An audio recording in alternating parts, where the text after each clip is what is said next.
வயிறார மனசார எப்பதான் சாப்பிடுறீங்க? அப்ப 2:30க்கு சாப்பாடு போறேன்னா 2 பேருக்கும் சேர்ந்தே தான் போடுவேன். அவர் சாப்பிட்டு போய் படுத்துருவாரு சில நேரம். நீ மனுஷனே இல்ல தெரியுமா?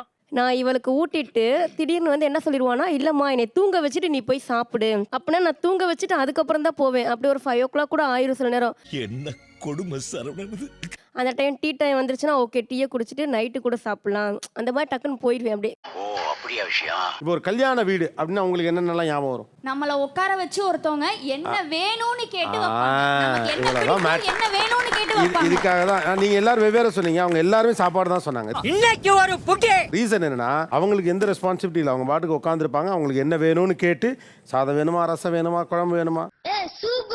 அதே மாதிரி அடுத்த கம்ப்ளைண்ட் ஒன்று சொல்றோம்ல, ஆகுனா வாரத்துக்கு ஒரு தடவை என் பொண்டாட்டி ஹோட்டலுக்கு போகணும்னு சொல்றா அப்படின்னா அங்கேயும் அதே தான் ரீசன். ரொம்ப கரெக்டா சொன்னப்பா. இது முதல்ல சொல்லிடக்கூடாது. உங்களுக்கு தினந்தோறும் ஹோட்டல்ல சாப்பிட்ற ஃபீலிங்கை வீட்டில் கொடுக்க முடியுது. என்னைய உட்கார வச்சு ஒரு ஆள் கவனிக்கிறதுல ஒரு ஆனந்தம் இருக்கு. அது உங்களுக்கு பழக்கப்பட்டது, அவங்களுக்கு எப்பயாவது நடக்கிறது.